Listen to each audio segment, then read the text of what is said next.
मुंबईत gas connection कापण्याच्या नावाखाली सायबर भामट्यांचा धुमाकूळ। 4 दिवसात तब्बल 26,42,000चा गंडा। युद्धाच्या अफवांवर आधार घेत वृद्धांना बनवलं टार्गेट।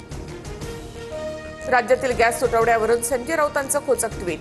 सिलेंडरसह स्मृती इराणींचा फोटो पोस्ट करत लापता लेडीज असा उल्लेख। पुण्यातील येरवडा मनोरुग्णालयामध्ये गॅसचा तुटवडा। रुग्णांच्या सुविधेसाठी गॅस सिलेंडरचा पुरवठा करा। मनोरुग्णालय प्रशासनाची जिल्हाधिकाऱ्यांकडे मागणी। दरम्यान वादळी वाऱ्यासह जोरदार पावसाची शक्यता। हवामान विभागाचा अंदाज। गारपिटीचा धोका असल्यामुळे पिकांची काळजी घेण्याचे प्रशासनाचं आवाहन।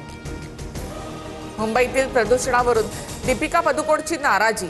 मुंबईत जीव गुदमरतोय। बीएमसीला टॅग करत दीपिका पदुकोणची Instagram post. CSMT Shirdi Vande Bharat एक्सप्रेसवर कल्याणजवळ दगडफेक। C2, C3 कोचच्या काचा फुटल्या। आरोपी अटकेत। गुन्हा दाखल।